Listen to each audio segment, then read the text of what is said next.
चुनाव में जब आप रामपुर से जिस सीट से लड़ रहे हैं वो सीट शुरू से ही कांग्रेस की रही है, तो आपको क्या लगता है कि बीजेपी की जो है इस सीट पे जो आप लड़ रहे हैं बीजेपी की तरफ से, तो क्या ये मुमकिन है कि बीजेपी को इस सीट से लड़ना चाहिए? क्या वो जीत हो पाएगी? वहाँ पर ट्रेडिशनली जैसे मैंने कहा कांग्रेस का गढ़ है। राय साहब मुख्यमंत्री थे, पूर्व मुख्यमंत्री थे, सीधा सीधा उनसे मुकाबला था तो उनका स्टेचर बहुत बड़ा था, मेरा छोटा था और वो 6 बार मुख्यमंत्री रहे। फिर भी हम बिल्कुल थोड़े थोड़े से हारे। इसका मतलब ये था कि लोगों ने हमको नकारा नहीं है। हिमाचल में अभी जो जैसे प्रॉब्लम्स चल रही है, कोई भी दिक्कत आ रही है, लोगों को क्या परेशानी आ रही है, उनके लिए क्या फ्यूचर प्लानिंग्स आपकी जो है पक्ष की तरफ से क्या है? सरकार आफ्टर ऑल किस लिए चाहिए होती है? Number 1 law and order, number 2 roads, infrastructure, education, health, ये सारी बातें हम लेके चले हुए हैं। जी। तो अभी जो केंद्र सरकार की तरफ से जो अग्निपथ योजना जो है वो जारी की गई, तो उसके चलते हुए पूरे देश में इस स्कीम का जो है काफ़ी विरोध देखने को मिल रहा था, तो क्या ये फैक्टर बीजेपी के लिए एक नेगेटिव पॉइंट साबित नहीं हो सकता इस इलेक्शंस में? ये तो पॉजिटिव होगा। बाकी हमीरपुर ज़िला है, कांगड़ा ज़िला है, उस ज़िले से बहुत जाते हैं, हमारे इक्का दुक्का कोई जाता है, तो शायद ये फैक्टर रामपुर कॉन्स्टिट्यूंसी में अगर मान लो नेगेटिविटी भी है तब भी वहाँ कोई फर्क नहीं पड़ने वाला। केजरीवाल की तरफ से पोस्टर लगवाए गए हैं कि हिमाचल मांगे केजरीवाल, तो जैसे अभी पंजाब में जैसे अभी आपको भी बताया कि जीत हुई है उनकी, कि इसका बीजेपी पे जो है असर जो है पड़ेगा? दिल्ली और पंजाब को हिमाचल से आप कंपेयर नहीं कर सकते। पंजाब में तो कई सालों से काम कर रहे थे वो लोग, वो तो अचानक नहीं है इस साल आया इसी साल आ गया, ऐसा भी नहीं था। हिमाचल में आपका एरिया बहुत इंटीरियर है, अगर आपने 2 बूथ पकड़ने होंगे तो एक दिन पूरा गया आपका। उनका बूथ मतलब ओवरऑल मेंबरशिप तो है पर बूथ में हाजिरी कम है। नमस्कार, स्काई न्यूज हिमाचल देख रहे सभी दर्शकों का बहुत बहुत स्वागत है। मैं हूं जसवीन कौर। इस समय हमें पता है कि हिमाचल प्रदेश में चुनाव सर पर है और हर पार्टी जो है इस चुनाव में पूरे जोरों शोर से तैयारियां कर रही है कि इस चुनाव को उनकी तरफ से जीता जाए। इस चुनाव में मुख्य तौर पर 3 पार्टियां हमें नजर आ रही हैं, कांग्रेस, बीजेपी और आम आदमी पार्टी। इनकी तरफ से हर मुमकिन कोशिश की जा रही है कि उनका पक्ष जो है मजबूत रहे, ताकि इस चुनाव में उनका पलड़ा भारी रहे और उनको हार का सामना ना करना पड़े। इस मामले में हमारे साथ जुड़े हुए हैं रामपुर से पूर्व बीजेपी कैंडिडेट प्रेम सिंह दरेक। आइए उनका स्वागत करते हैं। नमस्कार सर, स्काई न्यूज हिमाचल पे आपका स्वागत है। धन्यवाद जी, आपका भी और स्काई न्यूज़ का भी, आपने मुझे बातचीत करने का मौका दिया, बहुत बहुत धन्यवाद। सर, चुनाव में जब आप रामपुर से जिस सीट से लड़ रहे हैं वो सीट शुरू से ही कांग्रेस की रही है, शुरू से हमेशा से उस सीट पे कांग्रेस जीतती आई है, तो आपको क्या लगता है कि बीजेपी की जो है इस सीट पे जो आप लड़ रहे हैं बीजेपी की तरफ से, तो क्या ये मुमकिन है कि बीजेपी को इस सीट से लड़ना चाहिए? क्या वो जीत हो पाएगी? पिछले इलेक्शन में मैं सिर्फ बिल्कुल नैरो मार्जिन से हारा, ये ठीक है, वहाँ पर ट्रेडिशनली कांग्रेस का बोलबाला है। मैं केवल 2,500-3,000 वोट से हारा, तो उसमें भी कई कारण थे, जीते जीते हम हार गए। ऐसा कोई कारण नहीं है कि हम जीत नहीं सकते, अभी परिस्थितियां और हैं। जो हम वहाँ के बट वृक्ष थे आदरणीय वीरभद्र सिंह जी, वो नहीं रहे, और बीजेपी ने काम किए वहाँ पे, तो विकास के वोट भी मिलेंगे।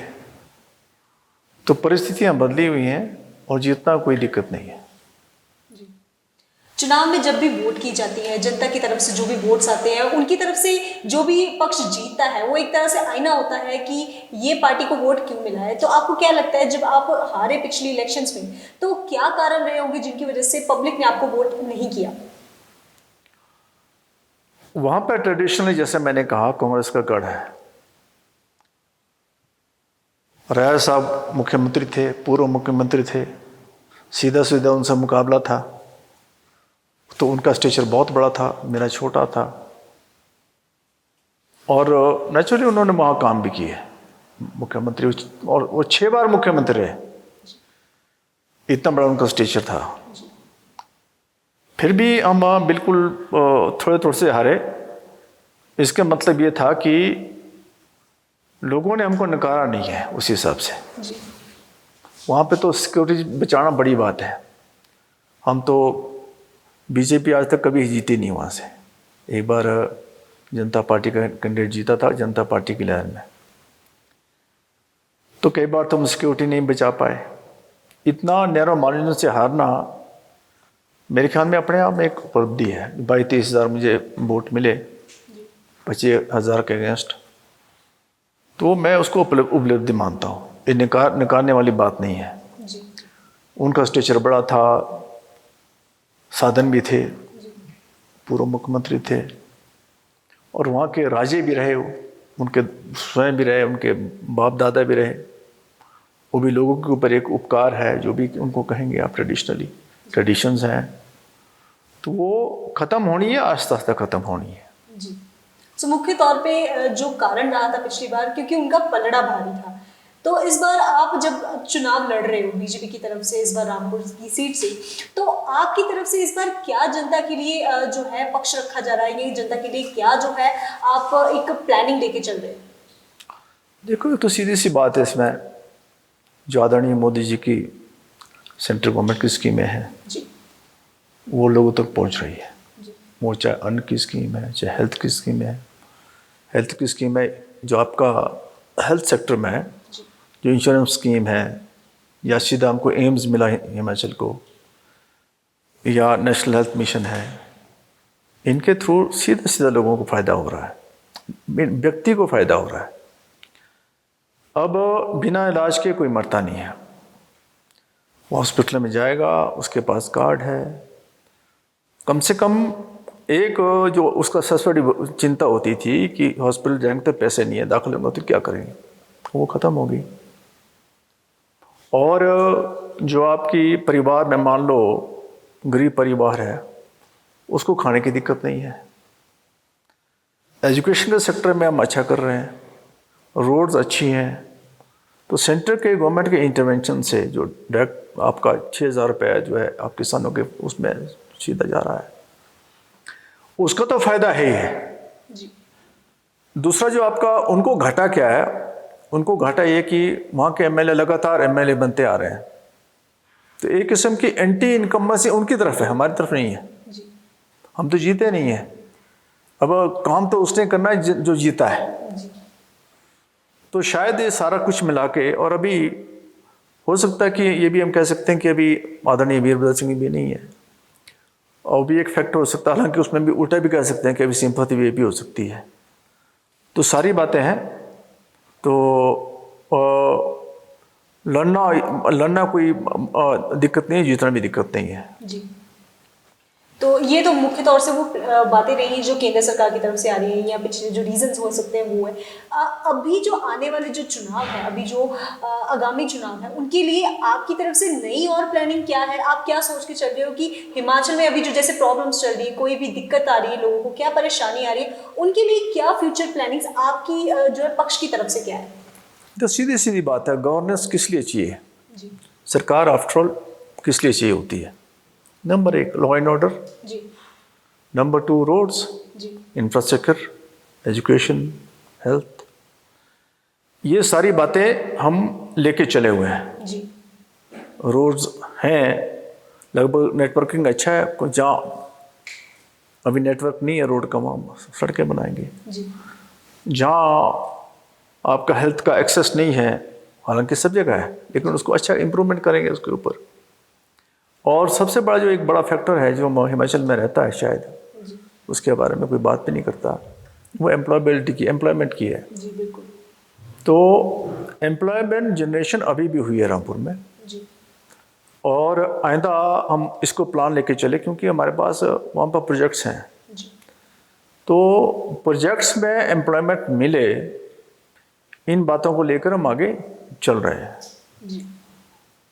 तो अभी जो केंद्र सरकार की तरफ से जो अग्निपथ योजना जो है वो जारी की गई थी, तो उसके चलते हुए पूरे देश में इस स्कीम का जो है काफ़ी विरोध देखने को मिल रहा था और कांग्रेस पार्टी जो है इस स्कीम का बुरी तरह से विरोध कर रही थी। बहुत बड़े लेवल पे इसका प्रदर्शन भी चल रहा था। तो क्या ये जो फैक्टर है, एक ये जो अग्निपथ योजना की जो स्कीम है, क्योंकि मोदी जी जो है बीजेपी से साथ जुड़े हुए हैं, तो क्या ये फैक्टर बीजेपी के लिए एक नेगेटिव पॉइंट साबित नहीं हो सकता इस इलेक्शंस में? ये तो पॉजिटिव होगा, क्योंकि आपका इस तरह की स्कीम है इस वर्ल्ड ओवर। इजराइल में आपका मिलिट्री ट्रेनिंग कंपलसरी है, सबको करनी है, 2-3 साल 3 साल है, कई देशों में है ये। तो विरोध कितनों ने किया, लेकिन एक्सेप्ट कितनों ने किया। इंटरव्यू के लिए कितने लोग आ रहे हैं, है ना? इतना बड़ा देश है, विरोध तो हो गई। और जो अपोजिशन ने विरोध करना ही है, उनका काम है। पर मुख्य तौर पे ये स्कीम जिन नौजवानों के लिए लागू की जा रही है, उनकी ही तरफ से मुख्य तरफ से ये विरोध देखने को मिल रहा है। बहुत कम लोग हैं, बहुत कम। मेरा ये वो संख्या में बहुत कम है। और मुझे लगता है कि वो किसी ने मतलब मिसगाइडेड सोल्स हैं, उस तरह की हम बात करते हैं उसको। अब जब इंटरव्यू देने की बारी आती है तो कितनी लंबी लाइनें लगी हुई हैं, लोग आ रहे हैं। और आहिस्ता आहिस्ता गलतफहमी जब दूर होंगी, इस स्कीम को लोग एक्सेप्ट करेंगे। इन एनी केस हमारे उसमें एरिया में इसका ज़्यादा इम्पैक्ट वैसे नहीं है, क्योंकि डिफेंस सर्विसेज में हमारे लोग बड़े कम जाते हैं रामपुर से। बाकी हमीरपुर ज़िला है, कांगड़ा ज़िला है, उस ज़िले से बहुत जाते हैं। हमारे इक्का दुक्का कोई जाता है। तो शायद ये फैक्टर रामपुर कॉन्स्टिट्यूंसी में, अगर मान लो नेगेटिविटी भी है, तब भी वहाँ कोई फ़र्क नहीं पड़ने वाला। जी। तो हिमाचल की अगर पॉलिटिक्स की बात करें तो हमेशा से ये एक ट्रेंड हम कह सकते हैं, ये एक रीत कह सकते हैं चलती आ रही है कि बीजेपी कांग्रेस, या तो बीजेपी है फिर अगले साल कांग्रेस, बीजेपी फिर अगले साल कांग्रेस, तो ऐसी बारी चलती आ रही है। तो बीजेपी जो है, इस बार बीजेपी का दावा है कि हम रीत तोड़ेंगे, पर कांग्रेस जो है इस मामले में कहीं ना कहीं बेहद कॉन्फिडेंस नजर आ रही है कि जो ये रीत है नहीं टूटेगी, वो ही इस इलेक्शन में जीतेगी। इसके बारे में आप ठीक कह रहे हैं। अब 3-4 दशक से तो ये चल रहा है जी। एक बार बीजेपी एंटी इनकम्बेंसी, फिर कांग्रेस, फिर एंटी इनकम्बेंसी, वो तो ठीक है। इस इलेक्शन में 2-3 मेजर फैक्टर्स हैं जो बीजेपी के हक में है। एक तो सेंट्रल गवर्नमेंट की स्कीम है। आपकी एंटी इनकम्बेंसी तो चलो स्टेट गवर्नमेंट से हो सकती है, लेकिन सेंट्रल गवर्नमेंट की स्कीम से आपको डायरेक्ट फ़ायदा हो रहा है, बिल सीधी व्यक्ति को जा रही है और बहुत बड़ी इम्प्लीमेंट हो रही है। उसमें कोई कई बोले नहीं पहुँच रही, ये ऐसी बात ही नहीं है। वही चाहे हेल्थ स्कीम है, चाहे आप डायरेक्टली दे रहे हैं, चाहे जो भी दे रहे हैं। जो दूसरा बड़ा फैक्टर है आपका, कोई मेजर कंट्रोवर्सी इस गवर्नमेंट के खिलाफ नहीं है। बहुत बड़ा कई बार होता है कि भाई वो बात है, ये बात है, लॉ एंड ऑर्डर की प्रॉब्लम होगी, बड़ी कंट्रोवर्सी होगी, करप्शन का मुद्दा आ गया। अभी तो कोई भी मुद्दा नहीं है। तीसरा बड़ा फैक्टर मैं आपको जो जिससे बीजेपी आश्वस्त है, वो है आप पार्टी। आप पार्टी आपको पता है, आप हिमाचल में कोई लड़ने आया नहीं आया मुझे नहीं पता, लेकिन ये बीजेपी को स्पेस ज़रूर देंगे। उत्तराखंड में क्या हुआ, आपका कांग्रेस कॉन्फिडेंट थी जी। आप पार्टी ने एंट्री मार दी जी। तो बीजेपी आ गई। यूपी में भी शायद कोई रोल था उनका, तो यहाँ भी आप पार्टी का भी रोल है।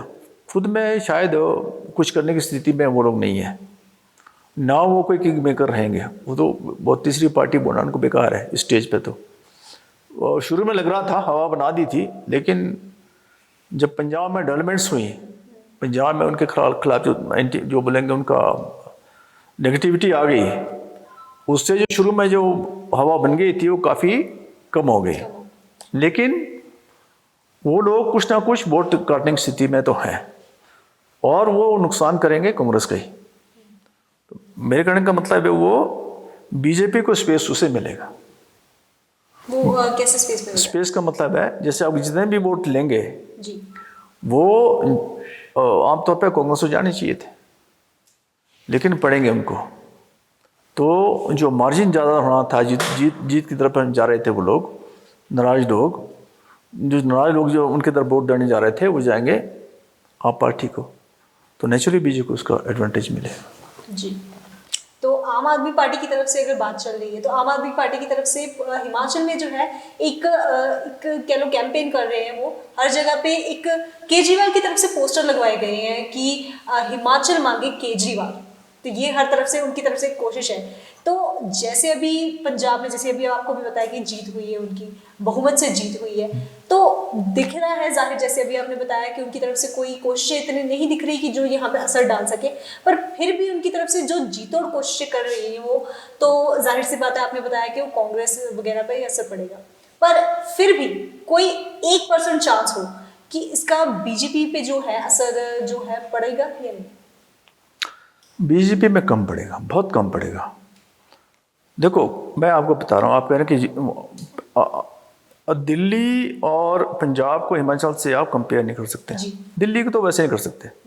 पंजाब में तो कई सालों से काम कर रहे थे वो लोग, वो तो अचानक नहीं है, इस साल आया इसी साल आ गया, ऐसा भी नहीं था। हिमाचल में आपका एरिया बहुत इंटीरियर है। अगर आपने 2 बूथ पकड़ने होंगे तो 1 दिन पूरा गया आपका। ठीक है, महीने क्या हुए, महीने हुए कि आपके इलेक्शन बूथ लड़े जाएगा, आपका बूथ पे आपके हाजिरी चाहिए, बूथ पे प्रेजेंस चाहिए। तो उनका बूथ मतलब ओवरऑल मेंबरशिप तो है पर बूथ में हाजिरी कम है। तो जो उनका आने के चांसेस बड़े कम है। जी, बहुत बहुत धन्यवाद सर हमारे साथ जानकारी शामिल। Thank you. तो ये थे हमारे साथ रामपुर से बीजेपी कैंडिडेट प्रेम सिंह द्रेग। तो इनके साथ बातचीत करके हमें जो है इनकी जो पक्ष की तरफ से है बातें हमारे साथ जो है सामने आई हैं। तो देखना होगा अब जो इलेक्शंस होते हैं हिमाचल में, उनमें क्या रिजल्ट निकल के आता है, उनमें क्या है बीजेपी की सीट रामपुर से इनकी पक्की होती है या नहीं। कैमरामैन परवीन के साथ मैं जसवीन कौर, स्काई न्यूज़ हिमाचल से शिमला। हर खबर ਦੀ ਤਾਜ਼ਾ ਅਪਡੇਟ ਦੇ ਲਈ ਸਾਡੇ YouTube ਚੈਨਲ ਨੂੰ ਸਬਸਕ੍ਰਾਈਬ ਕਰੋ, Facebook ਚੈਨਲ ਨੂੰ ਲਾਈਕ ਅਤੇ ਸ਼ੇਅਰ ਕਰੋ।